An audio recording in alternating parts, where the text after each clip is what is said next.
Are you free? Yes, because I am free to move around. I am free from external restrictions. That's similar to the conviction of Thomas Hobbes, Locke and Hume. But is freedom of movement enough? Why not? What more could you want? Well, the freedom to do something because you want to. The freedom to act without predetermination. You're asking for a lot. The fact is that everything has a cause and is predetermined. That's Hobbes' mechanical worldview. Everything is based on mechanical laws. Everything has a cause. He calls this the doctrine of necessity. Everything that happens occurs because it is logically necessary. The equivalent terms, liberty and freedom, properly understood, signify the absence of opposition, that is, absence of external impediments to motion. These terms may be applied to unthinking and inanimate creatures just as much as to thinking ones. For whatever is tied down or hemmed in so that it can move only within a certain space, this space being determined by the opposition of some external body, we say it doesn't have liberty to go further. Okay, I understand. In this small kitchen, I feel restricted by the walls, but in the forest, I can run anywhere I want, so I am free. Your idea of freedom only relates to restrictions. But when the words free and liberty are applied to anything other than bodies, they are misused. For if something is not the sort of thing that can move, it is not the sort of thing that can be impeded. But what if I want to run somewhere else? Where I can go depends not only on where I am allowed to go, but also on where I want to go. Hobbes denies that free will exists. I don't understand.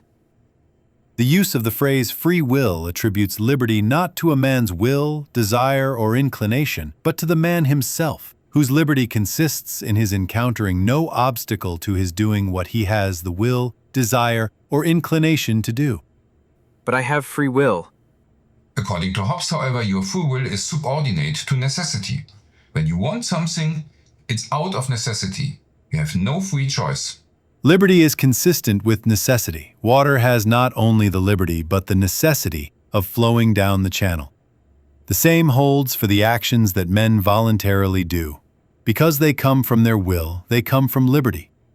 And yet they also come from necessity, because every act of man's will and every desire and inclination comes from some cause, which comes from another cause, and so on, backward. So free will is just an illusion? For Hobbes, will is part of human instinct and serves our needs, or passions. According to Hobbes, there is no such thing as the will. He also claimed that saying an act of willing is free is no less absurd than calling it voluntary. How does he justify that? If someone wants to do something and then does it, he or she must also be able to do it. However, if they are prevented from doing so by an external obstacle, they are not performing a voluntary action. According to Hobbes, they are not performing an action at all. I wouldn't be surprised if he sparked a debate with that statement. Surely not everyone agreed with him. Yes, there was a famous debate between him and John Bramhall. They held it at the home of the Marquis of Newcastle in Paris. All three of them had fled before the English Civil War and supported the king, who was losing the war. Newcastle asked them to send him written statements, setting out their views. Bramhall responded with discourse on liberty and necessity, and Hobbes with of liberty and necessity. What is John Bramhall's criticism? Bramhall argues that people can act deliberately rather than just following their instincts. He illustrates this with the example of a tennis match. There may be outward impediments, even whilst as a man deliberates whether he shall play at tennis, and at the same time the door of the tennis court is fast locked against him. And after a man has ceased to deliberate, there may be no outward impediments, as when a man resolves not to play at tennis because he finds himself ill-disposed, or because he will not hazard his money. So the same person at the same time should be free and not free and free. Hobbes rejects this criticism. For though he may deliberate of that which is impossible for him to do, as in the example he alleges of him that deliberates whether he shall play at tennis, not knowing that the door of the tennis court is shut against him, yet it is no impediment to him that the door is shut, till he have a will to play, which he has not till he is done deliberating whether he shall play or not. That which follows of my confounding mind and will. According to Hobbes, freedom is solely a matter of passion. People act according to their passions. But that makes humans no different to animals, who also act solely according to their instincts. I thought humans were different from animals. They are. John Locke recognized this problem and tried to find a solution. Now I'm reassured. Not so fast. There are also problems with Locke's position. Firstly, he follows Hobbes because for him too, freedom is primarily freedom of movement. He also believes that the state has the right to restrict freedom of movement. Okay, but what about free will? He distinguishes between freedom and will. He explains this in his book, An Essay Concerning Human Understanding, specifically in the chapter on power. Liberty, on the other side, is the power a man has to do or forbear doing any particular action, according as its doing or forbearance has the actual preference in the mind, which is the same thing as to say, according as he himself wills it. Liberty belongs not to the will. Freedom and will belong to two different categories. For him, will is an action. However, freedom is a decision about whether to act. That willing, or volition, being an action, and freedom consisting in a power of acting or not acting, a man in respect of willing or the act of volition, when any action in his power is once proposed to his thoughts, as presently to be done, cannot be free. Okay. In other words, when you want something, you have already made the decision. Will is only the consequence of freedom, not a part of it. If not will, then what is freedom based on? To explain this in more detail, Locke presents a thought experiment. Suppose a man be carried, whilst fast asleep, into a room where is a person he longs to see and speak with, and be there locked fast in, beyond his power to get out. He awakes, and is glad to find himself in so desirable company, which he stays willingly in. He prefers his stay to going away. I ask, is not this stay voluntary? I think nobody will doubt it, and yet, being locked fast in, it is evident he is not at liberty not to stay. He has not freedom to be gone. So that liberty is not an idea belonging to volition or preferring, but to the person having the power of doing or forbearing to do, according as the mind shall choose or direct. Our idea of liberty reaches as far as that power, and no farther. After Locke separated freedom and will, freedom is only subordinate to necessity. It is what is possible without having a direct influence on it. So I'm not free to do whatever I want? Not according to Locke. Your will has nothing to do with freedom. You are only free to leave the kitchen if the doors are locked. Okay, the kitchen door isn't locked. But is the apartment door locked? If it is, then you don't have the freedom to leave the apartment. Locke has nothing more to say on the matter. But that's pretty unsatisfying. That's right. David Hume saw it that way too. He tried to reconcile the different views on freedom. This was later called his reconciling project. And how did he try to do that? He considered the entire debate to be just a dispute over terminology, rather than a metaphysical issue. It's just a matter of establishing the correct connections between the terms.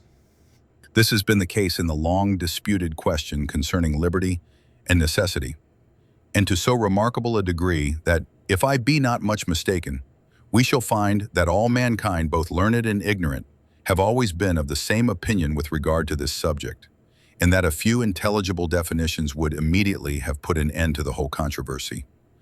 I'm curious now. At first he agrees with Hobbes. For him too, all actions are necessary. They always happen for a reason. He considers this view to be sacrosanct. If it appear, therefore, that all mankind have ever allowed, without any doubt or hesitation, that these two circumstances take place in the voluntary actions of men and in the operations of mind, it must follow that all mankind have ever agreed in the doctrine of necessity, and that they have hitherto disputed merely for not understanding each other. However, it should be noted that Hume has his own unique definition of necessity. For him, something is necessary if it occurs regularly. Isn't that a bit flimsy? Hume argues that we cannot always know the cause of behavior. However, we can observe regularity and infer necessity from it. But what if I want something that is outside this regularity? I may want something unique. Hume has an answer to that too. Or even when an action, as sometimes happens, cannot be particularly accounted for, either by the person himself or by others, we know in general that the characters of men are to a certain degree inconstant and irregular. This is, in a manner, the constant character of human nature, though it be applicable in a more particular manner to some persons who have no fixed rule for their conduct, but proceed in a continued course of caprice and inconstancy. This means he interprets the concept of regularity very broadly, to the extent that even the irregular seems regular. Indeed, his concept of regularity appears to be more closely related to probability. Thus it appears not only that the conjunction between motives and voluntary actions is as regular and uniform as that between the cause and effect in any part of nature. Nevertheless, the contradiction remains. Everything is necessary, yet we feel that we are free. Yes, Hume gives the example of a man whose wallet is stolen. What good does it to him to know that the theft was inevitable? For him it is a misfortune, and he wants to see the thief punished. Every human being has a moral compass and can distinguish between good and evil. Both these distinctions are founded in the natural sentiments of the human mind, and these sentiments are not to be controlled or altered by any philosophical theory or speculation whatsoever. Is this not an oversimplification? According to Hume, the task of philosophy is not to answer every question. To reconcile the indifference and contingency of human actions with prescience, or to defend absolute decrees, has been found hitherto to exceed all the power of philosophy. Philosophy should do the following. Leaving a scene so full of obscurities and perplexities, return, with suitable modesty, to her true and proper province, the examination of common life, where she will find difficulties and now to employ her inquiries, without launching into so boundless an ocean of doubt, uncertainty, and contradiction. Okay, so for him, philosophy is purely practical. But that doesn't resolve the contradiction between determinism and free will. Well, his conviction does contain some wisdom. Just because you can ask a question doesn't mean that it makes sense. You shouldn't try to find speculative solutions to questions you can't answer, or infer explanations that you can't justify. If you look at it from a purely practical point of view, though, Hume is the best of the English Enlightenment philosophers. In any case, the discussion didn't end it with him. I don't want to advertise, but I think you can watch other videos in the series on this subject. Anyway, thanks for watching. Feel free to leave a comment. Please subscribe, and see you next time.